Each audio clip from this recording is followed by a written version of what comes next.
E agora vamos conversar aqui com a doutora Tatiana de Souza. Vamos falar sobre a aposentadoria ou a dificuldade para se aposentar nesse país. Tá difícil então, é? Nossa, além da questão da suspensão, da revisão dos benefícios, né, de aposentadoria por invalidez e auxílio-doença, o que tem ocorrido é, a pessoa vem recebendo a aposentadoria por invalidez, passa na revisão, no pente fino do INSS, e o perito entende que ela não tem mais aquela incapacidade que ocasionou a aposentadoria por invalidez. Quando isso ocorre, principalmente para quem recebe a aposentadoria por invalidez, existe um período de transição de mais ou menos 1 ano e meio, que funciona assim. Os próximos 6 meses você recebe 100% do valor que você recebia. Depois desses 6 meses, os próximos 6 é 50% e os últimos 6, né, que completa os 18 meses, só apenas 25%. Muitas decisões e o INSS arbitrariamente não tem, em alguns casos, observado essa escala. Simplesmente cessa o benefício. Então é importante contratar um advogado porque a gente tem que entrar com mandado de segurança. Mas aí o que acontece, por exemplo, se o INSS ele passou por uma perícia e acha que ele está apto, é para voltar ao trabalho? Sim. Ele volta, ele pode voltar a trabalhar? Sim. Então, quem vai dizer isso é o médico. Se o perito médico do INSS lá na agência... Porque é conflitante isso. Às vezes o perito acha que pode voltar e o médico particular dessa pessoa... Entende que não. Entende que não. Sim. Ou não na mesma função. Aí como fica? Olha, se ele estava aposentado por invalidez é porque era uma decisão do INSS e que aquele momento ele não teria mais condições de voltar ao trabalho. Uma vez levantada essa aposentadoria por invalidez, que é cessado, ele passa de novo no médico dele, principalmente... Nesses casos, normalmente a pessoa já está em tratamento, né? Continua, porque alguns casos são irreversíveis mesmo. E se ele tinha um vínculo com aquela empresa, sabe? Estava trabalhando, aí aconteceu a situação X, o contrato fica lá parado. Não tem baixa na carteira. Aí ele volta naquela empresa. Ah, ele tem que voltar. Ele se apresentar para o trabalho. Sim. E mesmo assim recebe isso do INSS Sim, ou não? recebe. Tem que receber. Aí essa transição... O INSS não tem pago, então tem mandado de segurança. Se você teve alta e você tinha vínculo com a empresa, se essa empresa ainda existe, você tem que se apresentar para não dar abandono de emprego e outras consequências trabalhistas. Se apresenta e procura um advogado se simplesmente a sua aposentadoria cessou ali. É isso? Exato. E aí tem as questões trabalhistas também. Ele vai lá e se apresenta, a empresa fala, não, mas eu não tenho mais nem o posto, ou então não tem atividade para você, ou o médico dele fala, não tem condições de você voltar a trabalhar. Se você voltar a essa atividade ou algo semelhante, vai trazer maiores danos. Aí é onde a gente entra na justiça de novo, mas agora contra o INSS, além de pagar, para ter uma nova avaliação por um perito judicial. Tá? Porque tem a questão da análise na agência, que é aquele perito, que é administrativo, e depois passa por uma perícia judicial, que é um profissional de confiança do juiz. Quer dizer, eu vou traduzir, se a pessoa estava melhor, a essa altura já ficou doente de novo. Porque tanta dor de cabeça, fala a verdade. Que coisa, né, doutora? Tem perguntas para você, vamos lá, pode colocar na tela do Santa. Lucilene, boa tarde. Mas fazia tempo, hein? A nossa garganta já estava até enferrujando, fala sério. Boa tarde, equipe AAA! Boa tarde! Tá aqui minha equipe AAA pra você, Lu. Estou aposentada por... Ih, olha lá, primeiro caso. Invalidez desde 2003. Tenho 54 anos e 11 meses. Tenho uma perícia dia 6/10, 4 dias antes de completar 55. Será que ainda assim corro o risco de perder meu benefício? Faço tratamento com psiquiatra por conta de depressão. Beijo. Boa tarde, Lucilene. Lucilene... então peraí, amanhã nós vamos falar sobre depressão no programa, não perca. Já é uma doença de difícil diagnóstico em alguns casos, né? Principalmente logo no começo. Às vezes nem a família acredita. Pois é. Daí, você tem que ir na perícia. Não deixe de comparecer, porque senão ele vai ser cessado independente de qualquer análise. Então, o prejuízo pode ser muito maior. Porque como justificar a ausência, né? Então, compareça à perícia. Se ele for cessado, nós temos os meios jurídicos para alcançar o seu benefício, o restabelecimento. Mas tudo pode acontecer. Tudo. Aqui e o fato dela de ser 4 dias antes também não quer dizer nada? Não, porque eles marcaram... 55 anos? Não, é que ela recebe há muito tempo. Tá falando aí, ela deixou claro que eu recebo há praticamente 15 anos, né? O que não deveria ser cessado. Mas aqui tem acontecido muitas coisas. Sim. Se acontecer... Justiça. Tem que procurar um advogado para entrar com uma ação contra o INSS. Mas o fato dela... estar a 4 dias de completar 55, a gente não tem que fazer. Não quer dizer mas nada. É importante ela ir à perícia. Tá certo. Isso tem que ir, né? Tem senão que ir. perde vez. Aí é pior. Ana Cláudia, deixa eu ver aí, Ana. Boa tarde, adoro todos vocês. Que bom, Ana. Sou professora municipal, tenho 48 anos de idade, 26 de profissão. Gostaria de saber, se mudar a lei, eu poderia me aposentar quando fizer 50 anos? Ou seja, 2020. Ela é de Buritama, São Paulo. Ai, Ana Cláudia, olha, a situação do professor é tão delicada, sabe? Já é sala de aula, enfim, todo aquele estresse. E na hora que você vai pedir sua aposentadoria, completando os 25 anos, que é a aposentadoria especialíssima para professor, ainda tem a aplicação do fator previdenciário. Então, honestamente, de coração lhe digo, adie o quanto você puder essa sua aposentadoria. Porque se você ganha R$3.000, você pode ganhar menos que 1.500 por causa do fator e a idade. Porque vai ser aplicado. Vai ser aplicado. Mesmo sendo uma aposentadoria especialista. É triste. Olha, essa tese já teve tanta oscilação, Claudete, de aplica fator, não aplica fator, aplica fator, não aplica fator. É assim, é uma zona, desculpa a palavra, jurídica mesmo, e é difícil pra gente falar assim, não, vai na fé tranquila. Eu falo logo, adia, o máximo porque que você puder. O fator previdenciário, o famoso FP, come a gente por uma Sim, perna. acaba com o valor do benefício, principalmente nesses casos. Ela falou, você viu, 46 anos, 48, 26 de trabalho. Já, você vê? Começou cedo. Pois é, aos 52 ela tem os 30 anos, mas ainda assim vai ser dolorido o fator previdenciário mesmo com 52 anos e 30 de contribuição. Então é muito importante o planejamento, muito importante. Quando eu tinha uns 9 anos, eu acho que era o terror dos professores, né? Porque eu não era muito boazinha, devo confessar. Mas também não era tão assim do mal, né? Mas era meio difícil me aguentar. Então depois você vai criando juízo, né?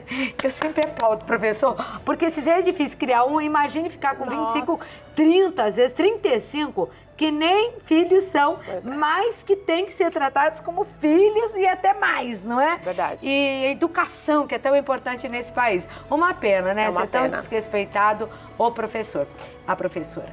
Claudete, doutora, boa tarde. Eu não quero dizer o meu nome, tudo bem, mas gostaria de saber se quem se aposentou por invalidez e fez empréstimo consignado corre o risco de ser chamado para perícia. Olha, boa tarde. Se isso fosse uma cláusula que obstasse o que os bancos ficariam bem felizes, eles mesmos fariam essa divulgação, mas não impede nada, infelizmente. Pode vir ocorrer a cessação, sim. E você vai ficar com o empréstimo. Vai ficar com o empréstimo, vai ter que pagar, né? O banco vai tentar... Mas o banco vai descontar do que se ele não receber nada? Ele pode não descontar, mas aí vai reconhecer a dívida, vai vir um título de execução, também na justiça, e vai começar a penhorar. O negócio é o seguinte, quando é pra pagar a gente, enrolam, não pagam, aplicam fator não sei o quê, fator não sei o que lá. Quando você tem que pagar, andam atrás de você até o inferno pra te encontrar, pra que você pague. Liga não é, pros vizinhos, aí, o quarteirão inteiro tá sabendo que você tá devendo. Aí é fácil. Aliás, isso é proibido, né? É verdade, mas eles fazem. É proibido, é proibido. E então, vai provar na justiça. Então, vai ter que pagar, mesmo se for cortada a aposentadoria. Sim, porque não é caso de óbito, né? E alguns contratos que dependendo do valor do empréstimo, já está perto de ser, né? Porque pode surtar, né? Jesus do céu. Neide Dias, vamos ver a situação da Neide aí.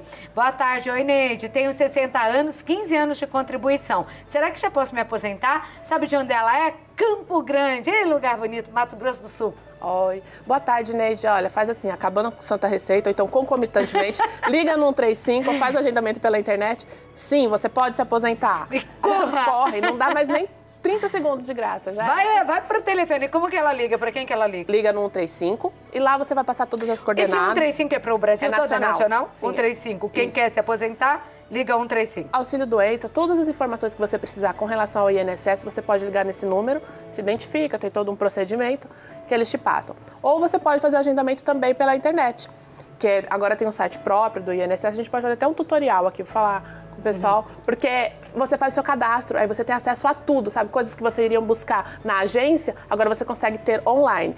Mas tudo tem o risco no Brasil, né? Por enquanto tem andado bem. Agora tem umas coisas impressionantes, né? Porque uma pessoa amiga se aposentou e sabe como essa pessoa ficou sabendo que a aposentadoria dele tinha saído? Porque ligaram para ele oferecendo empréstimo consignado. Foi. Agora, olha que absurdo. O banco sabe antes. O banco soube antes da pessoa que aquela pessoa ia se aposentar. Então, ele descobriu que a aposentadoria saiu, né? Que vinha uma notícia de que saiu, porque o banco já ligou oferecendo empréstimo consignado. Quer dizer, ficam em cima que nem carniça. Aí depois, se você te corta a aposentadoria, você tem que pagar e ficar com a dívida. E às vezes, nem tá constando ainda no sistema do INSS. Então, é malandragem lá de dentro. Sim, não tá constando nem no sistema do INSS, o banco já sabe que foi concedido. Pra eu saber, demorou 2, 3 dias pra constar no sistema. Eu falei assim, calma, deve ser verdade, sim. Só que ainda não tá constando no sistema. Olha que coisa já aconteceu com você também? Já. Olha que impressionante, os clientes ligam, doutora, concedeu, tô muito feliz. Nossa, é verdade. Um dia eu perdi a minha carta de motorista, né? Já perdi 2 vezes, pra dizer. É muita multa em São Paulo, é muita multa. É difícil, é difícil. Aí tem que fazer aquele cursinho, uma loucura. Mas aí me ligaram oferecendo já para vender lá para mim os negócios. Como que saber? Eu nem sabia que eu já tinha perdido a carta. E tinha uma empresa lá, é gente de dentro, não é verdade? Com certeza. Que já ligou e eu falei, nossa, então eu perdi a carta. Porque já estavam ligando, me oferecendo serviços para conseguir a carta. Tava na impressão, não tinha nem ido pro correio não ainda. Não tinha. Ah, doutora, é palhaçada. Cris, olá, Cláudio, boa tarde a todos. Meu irmão trabalhou alguns anos como remediador em posto de gasolina. Não sei o que é, mas com produtos insalubres. E também outro emprego como motorista entregador. Eu gostaria de saber como é contado esse tempo em que ele trabalhou, né, com insalubridade para aposentadoria. Tá, legal. Cris, boa tarde. Esse tempo que ele trabalhou no posto de gasolina, é importante que ele solicite ao ex-empregador dele um documento chamado PPP, que é Perfil Profissiográfico Previdenciário. Lá vai dizer que você eu acredito que mediador deve ser quem abastece o carro, teve exposto aos cheiros das gasolinas, dos combustíveis, e aí seu período é considerado como especial, sim. Daí, você vai apresentar isso no INSS. Isso soma 40% no seu tempo trabalhado. Com relação ao outro período, da outra atividade... Mas a outra não era insalubre. Não é insalubre. Então, assim, vai ser por atividade. Se você trabalhou 10 anos como frentista. Ela colocou outro nome lá. Remediador. Então, não sei o que é remediador. Vou dizer frentista. Trabalhou ali e aí aqueles 10 anos será reconhecido, os outros 2 que você trabalhou como entregador, a não ser que seja de moto. Era motorista e entregador. Então, se for motorista de carro, não vai ser, a não ser que seja produto explosivo. Tá. Agora, se for de moto, já reconhece a periculosidade. Ah, é? Daí... Periculosidade é a mesma coisa que lidar com alguma coisa insalubre, não? Não, é diferente. É diferente. A periculosidade, ela coloca em risco a sua vida em razão de ser inflamáveis, eletricidade, porque é a morte, né? Mas, assim, o tempo é o mesmo ou não? O reconhecimento é o mesmo? Sim, é o caso dos vigilantes. Eles estão sempre expondo a atividade, a integridade física, né, em defesa do patrimônio de terceiro. Daí, esse tempo todo é reconhecido como especial. Então, e quem tem um serviço como esse remediador que ela falou, o tempo é o mesmo, tanto do insalubre como da periculosidade? Se ele comprovar 25 anos nessa atividade, é aposentadoria especial e não tem fator previdenciário. Agora, se for picadinho, ele tem que completar 35 ou mulher 30, né? Como enfermeiras, auxiliar de enfermagem, enfim, não vai conseguir... vai reconhecer aqueles períodozinhos, mas que soma, né? Já adianta um pouquinho. E até diminui o fator previdenciário em alguns casos. Eu nem sei se eu te dou os parabéns, eu digo, ai, que pena. É verdade. Eu não sei nem se eu digo alguma coisa. Porque tem mais de 800 WhatsApp para você. O que é bom por um lado, né? Mostra a audiência do nosso programa. Mas por outro lado, é triste, porque pensar tanta gente com problema sem poder consultar uma advogada é triste, né? O que acontece nesse país. E desesperado por aposentadoria ou problemas que não acontecem. Então eu vou dar um recado para a equipe se organizar lá, porque estourou tudo, tá? Bom. E já volto. E vamos lá, então, vamos à próxima pergunta. Sem demora aqui, para poder responder mais gente.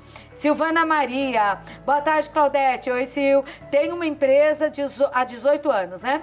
E também sou agricultora, portanto, minha empresa é na zona rural. Completo 55 anos em setembro. Será que consigo me aposentar agora? Ela é de Alpinópolis, Minas Gerais. Conheço Alpinópolis. Conhece? É legal lá? É uma cidade pequena, bem no interior, perto de Passos. Uma amiga mora lá. Um abraço pra ela. Fala, vai visitar a amiga. Pois né? Na rua, faz a pergunta. Pois é. Daí, assim, ó, como produtor rural e você tem a empresa, a regra diz 55 anos de idade e 15 anos de contribuição. Tudo isso vai depender do valor que você contribuiu e como você contribuiu, né? Teoricamente, sobre o que você me passou, você tem direito, sim.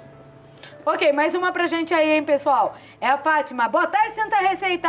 Boa tarde! Muito fraco esse boa tarde, credo. Boa tarde de chuva, minha mãe. Boa tarde, Santa Receita! Boa tarde! Essa é a minha equipe forte e saudável. Tenho 49 anos e, infelizmente, só 7 de contribuição na carteira de trabalho por tempo de serviço, é isso? Mas pago todo mês. Quanto devo pagar para me aposentar com 65 anos? Nossa, Fátima. Fátima, boa tarde. Pelo nosso, acho que a notícia não é boa, Fátima. Assim, com 49 anos e 7, para você faltam aí 8 anos de contribuição. Então, antes disso, antes dos 65, você já vai ter completado esse requisito 15 anos. O importante é você fazer um planejamento e verificar se vale a pena aumentar o valor das contribuições. Porque como vai ter o divisor e a aposentadoria vai ser por idade, não quer dizer que a aposentadoria por idade é sempre salário mínimo. Quer dizer o quê? Que aquele divisor, numa aposentadoria por idade, pode te prejudicar. Então, não compensa você pegar os próximos 8 anos e pagar pelo teto, sendo que todo o resto foi pago um salário mínimo ou não pagou. Traz um prejuízo, não faz sentido você colocar muito dinheiro numa coisa que não vai te trazer retorno. Então, aos 60 anos para mulher, tá? Não é 65 anos. A mulher se aposenta aos 60 anos de idade e 15 anos de contribuição. Volte a pagar, porque além da aposentadoria existem outras coberturas que o INSS oferece. Auxílio-doença, aposentadoria por invalidez, um auxílio-acidente, enfim. Que isso acaba sendo, às vezes, mais importante até, né? Verdade. A gente nunca sabe o que pode acontecer. Deixa a pensão, se tiver marido, filho menor, fica a pensão por morte. A Daniele Lima está querendo saber se em uma casa pode ter 2 aposentados, um pelo LOAS e outro aposentadoria normal. Tá. Boa tarde, Daniele. Essa questão dos valores, se aposentadoria ou LOAS, normalmente é mais discutido na justiça. O INSS... Mas pode ter 2? Pode, porque for assim, é um salário mínimo e pela lei do Estatuto do Idoso, o valor de um salário mínimo ele não pode ser contado para renda. Isso eu digo pela lei, no judiciário assim se interpreta. Ocorre que administrativamente não é essa a interpretação que o INSS vem adotando. Então assim, você tem que passar pela parte administrativa, tem que fazer o pedido administrativo. Se for negado em razão da outra aposentadoria, vá ao judiciário que a interpretação é um pouquinho diferente. Ok. Obrigada pelo elogio ao nosso programa. Ela quer saber se um filho que deixou seu trabalho para cuidar da mãe, que tem problemas mentais, além de idosa aposentada, caso a mãe venha a falecer, o filho fica recebendo a aposentadoria dela. A Lourdes é de São José dos Campos, São Paulo. Boa tarde, Lourdes. Infelizmente não, Lourdes. Não existe essa previsão legal de que quem deixou de trabalhar para cuidar da mãe ou do pai ou algum parente enfermo que consiga aí o benefício dela por ser dependente, porque a dependência, quando você é maior, é em razão de alguma incapacidade, ser considerado incapaz civil, que não vai ser o caso, tá bom? Não, então. Infelizmente, não. Ai, doutora, você sabe quantas ficaram, né? Se eu dei aqui o número, deu para imaginar. Eu vou passar aqui os contatos da doutora por e-mail. Ela responde, é demorado, um pouco mais demorado, porque é muito e-mail. Mas ela faz lição de casa, eu sei, né? É Tatiana, @tatianadesouza.adv.br, tá aí no vídeo. E no Facebook? Tatiana de Souza, Advogados e Associados. Tatiana de Souza, Advogados e Associados. Bem fácil nas redes sociais. Tá, porque aí pode entrar lá e falar com você. Mandar Onde mensagem. fica o teu escritório em São Paulo? Tem um na Zona Leste, né? E tem um na Avenida Paulista também. Então pode entrar, fica fácil. Pode entrar em contato, que é fácil, né? Para, às vezes, fazer uma consulta pessoalmente, né? Se for o caso. Agora, o importante é se informar, não deixar ninguém te enganar. Né? E ver isso com carinho, porque a vida já está difícil, né? Às vezes você fala, mas vou constituir um advogado, mas é melhor do que ser enganado. Um beijo, Tatiana. Obrigada pela presença. Eu que agradeço. Viu?